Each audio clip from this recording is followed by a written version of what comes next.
Last week, Home Depot price codes today. Like I promised, the coffee grounds that killed 3 tomato plants, the blogs got the chemistry dead wrong. 7 coffee tricks the internet swears by. I tested them in my own beds. Most are quietly strangling your plants. Number 1's the worst. 3 of these sound like real science. Those fool the smartest gardeners. 3 are just useless. And number 1 is actively killing plants. Same Zone 7 backyard, same 30-year-old beds. I didn't trust the blogs. I checked every claim against university research. Receipts, not vibes. Welcome back, Maggie here. That subscribe button keeps me digging through bad advice so your garden doesn't pay for it. Quick one for the comments. Which coffee grounds tip did you try and did it work? Drop it below. I read everyone. No fluff. No affiliate links. Let's count down from 7. Myth 7. The one everybody starts with: coffee grounds make soil acidic, so dump them under your blueberries and hydrangeas. Here's the thing. Fresh grounds hold some acid, but the coffee you brewed kept most of it. Your used grounds? Nearly neutral. We're talking a pH around 6.8. That's not battery acid. That's about the same as the water from your tap. So those grounds won't acidify a thing. Pile them on blueberries expecting magic, and all you get is a wet mat doing nothing. Blueberries want real acid, a soil pH of 4.5 to 5.5. That comes from elemental sulfur, not your morning cup. And coffee or wood ash on acid lovers can swing them the wrong way. Yellow leaves, iron locked out, skip it. So the acid myth's dead. Number 6 is the one your grandma probably swears by. Myth 6. Coffee grounds plus crushed eggshells equals a complete fertilizer, and it cures blossom end rot on tomatoes. 2 half-truths glued together. Grounds bring a little nitrogen, shells bring slow calcium. Together, they're still not balanced plant food. Blossom end rot is almost never a calcium shortage in your soil. It's uneven watering. A thirsty plant can't move calcium to the fruit. Crushed shells break down over a whole season, not in time to save this year's tomatoes. They're a slow amendment, not an aspirin. Want to stop end rot? Water steady and mulch to hold it. That saves more tomatoes than a bucket of eggshells ever will. Hold up. Skip this one. The tip that sounds the most scientific and trips up the smartest gardeners. You'll hear coffee grounds are a perfect carbon to nitrogen sweet spot at 20-1. Real number, wrong conclusion. 20-1 is nitrogen-rich green material. It sits below the composting sweet spot, which is closer to 30-1. So grounds are a green, not a magic ratio. You balance them with browns, leaves, cardboard. Much more on that next video. Number 5 turns coffee into bug spray. Spoiler, it doesn't, and I'm still building to number 1. The tip 9 of 10 videos push. Myth 5. The smell of coffee grounds repels slugs and ants. Sprinkle a ring, keep the pests out. The aroma does nothing. Texas A&M tested grounds on fire ant mounds. The ants carried on exactly like the untreated ones. Slugs, only concentrated caffeine actually hurts them, and that's a lab-strength solution strong enough to risk your plants too. The light dusting of grounds in every video is pure decoration. Your slugs stroll right over it on the way to the lettuce. Number 4 is where the blogs put on a lab coat and it's flat wrong. Myth 4. Coffee melanoidins, those dark compounds, bind up lead and heavy metals, so your veggies come out safer. Half-true science, bent hard. Those compounds do grab some metals. Iron, magnesium, copper, not lead, not cadmium. And nothing about grounds in your bed detoxes a vegetable. If your soil's contaminated, coffee isn't the fix, a soil test is. Halfway down, 4 myths busted, and we still haven't hit the 2 that actually kill plants. Quick tally, so far the garden internet is 0 for 4. Acid, complete fertilizer, bug barrier, metal detox, all busted. If you've ever lost a plant to helpful advice off the internet, hit like. It keeps this channel checking the claims nobody else does. Number 3. The recipe myth, where vague good intentions turn into hard numbers nobody can back up. Myth 3. The precise recipe, 2 tablespoons of dry grounds in every planting hole, a 1-to-1 drench every week. Sounds authoritative. Except no university gives those numbers, somebody made them up, and the whole internet copied it. And dry grounds right in the hole? That concentrated load on young roots is the exact burn I'll show you how to dodge next video. Caffeine and concentrated phenols, packed right where the roots are tender. The recipe is just a slow way to stall your plant. And another one to skip, a lab fact wearing the wrong hat. You'll see folks dust turmeric on pruning cuts to stop fungus, riding that coffee natural healing wave.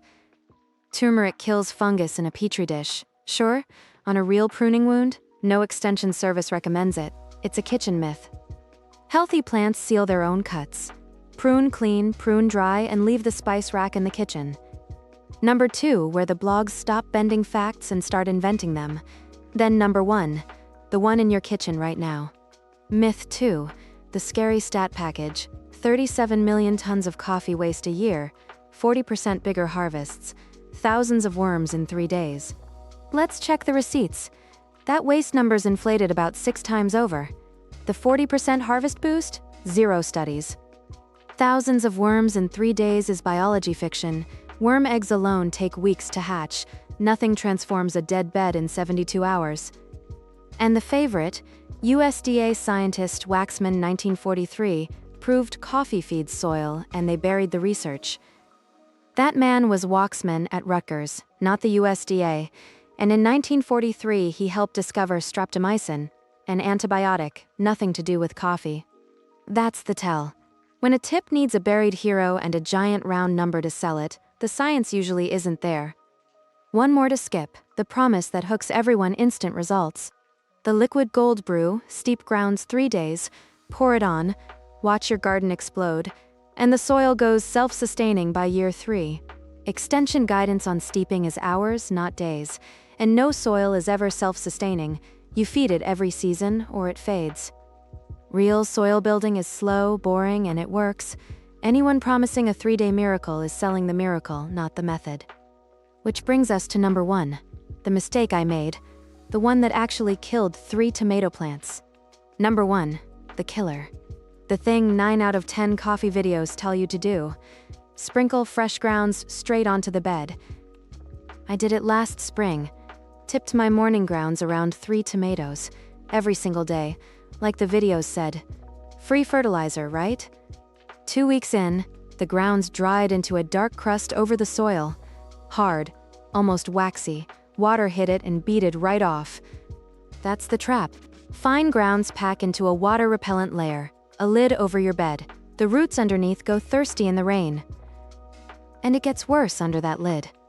Fresh grounds carry caffeine and phenols, antimicrobial compounds. They suppress the soil life that feeds the roots. So you're not feeding the plant, you're capping it and choking the biology around it. My tomatoes yellowed, wilted, and quit. The plants without the coffee ring pulled through. The 3 I fed every morning didn't. That's when I went digging. I scraped back the crust, and the soil under it was bone dry and stale. Weeks after a good rain. The coffee never let water in. And the research backs every bit of it. Surface grounds crust and repel water. Raw grounds suppress the microbes. Extension trials, not garden blogs. So here's what to do instead, and it's the whole reason I split this into 2 videos. Never raw, never straight on top. Pre-compost the grounds first. Mix them with browns. Let the pile mellow until that crust can't form. And when they go near plants, tuck them under a layer of plain soil, a buffer between that concentrated coffee and the roots. One honest note, switch a bed to real composting and plants can yellow a week while the soil reorganizes. Normal, not a relapse. The full method, ratios, timing, how I rebuilt that tomato bed. That's next video. This one was what not to do. So that's the killer. The free fertilizer that quietly strangles. Costs nothing, and it cost me 3 tomatoes to learn it. Go look at your own beds tonight. A dark, crusty ring where you've been tipping your cup. That's the warning sign. Here's the whole fix in one move. Spot a coffee crust forming. Scrape it off and stop dressing raw. Compost it first, then tuck it under soil. That's the save. Same skill that told you a $40 clearance tag was really $10. Read what's actually happening, not what the label promises. Save this video. Next time you're about to dump grounds on a bed, future you will thank present you. The bigger truth, blogs love coffee because free fertilizer gets the clicks. The boring real answer, compost it first, doesn't. My neighbor torched a whole tray of seedlings pouring liquid gold on them. She'd watched the exact same video I did. Quick recap. 7 myths, 1 survivor, the truth. If you remember one thing, never sprinkle raw grounds on the bed. That crust is the killer. Compost first, always. Number 2, ignore the magic numbers. No buried scientist, no 40% miracle, no 1,000 worms in 3 days. And the everyday one, used grounds aren't acid. They won't fix your blueberries. Sulfur does that, not your morning cup. Acid, complete fertilizer, bug barrier, metal detox, fake recipes, fake stats, and the crust that kills, that's the whole list. Here's the thing. Coffee grounds aren't the enemy used, right? They're great. It's the garden blog chemistry around them that's the problem. You don't need a serum or a secret. You need to compost the free thing you already have, and not choke your plants raw. The best gardens never ran on viral hacks. They ran on somebody bothering to check whether the advice was actually true. Blogs swore coffee feeds your garden. Raw on top, it killed mine. The fix was never coffee. It was the chemistry they got wrong. Free doesn't mean harmless. The cheapest thing in your kitchen can still cost you a season if you use it the way the internet says. Next video, the right way to use coffee grounds, the method that rebuilt that tomato bed. End screen tiles up, tap it. Smart dollars, real gardens, verified receipts. Drop a comment. Which garden myth should I put on trial next? I read everyone. I'll see you next time.